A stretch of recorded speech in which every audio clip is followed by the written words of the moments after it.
LGED driver থেকে কোটিপতি রুহুল আমিন সর্দার রাজধানীর মোহাম্মদপুরে গড়ে তুলেছেন রিয়েল এস্টেটের সাম্রাজ্য।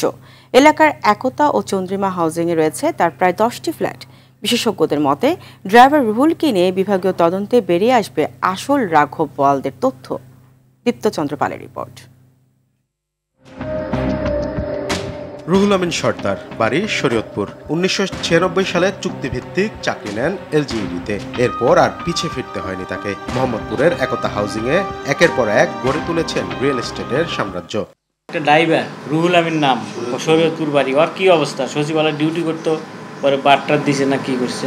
একজন ড্রাইভার কিভাবে বনে গেলেন কোটিপতি, তার অনুসন্ধানে নামে আরটিভি।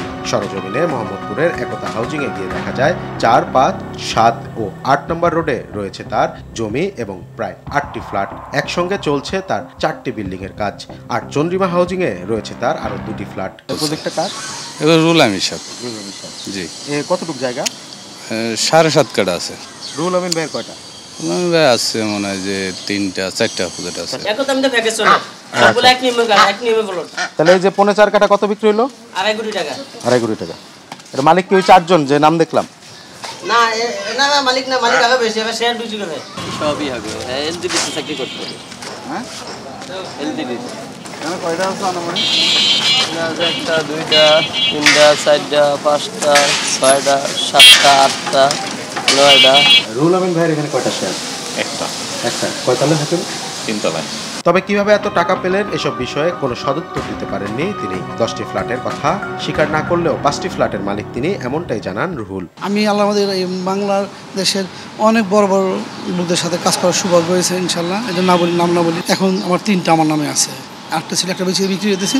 টিআইবির নির্বাহী পরিচালক ইফতেখারুজ্জামান জানান, সঠিকভাবে তদন্ত হলে বের হবে রুহুল আমিনের টাকার উৎস।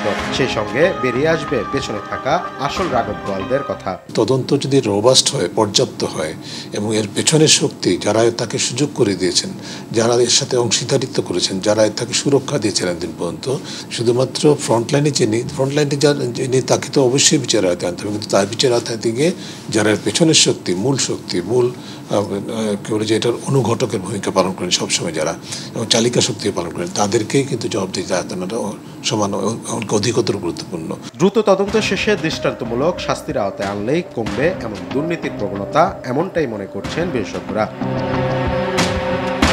দীপ্তচন্দ্র পাল, আরটিভি, ঢাকা।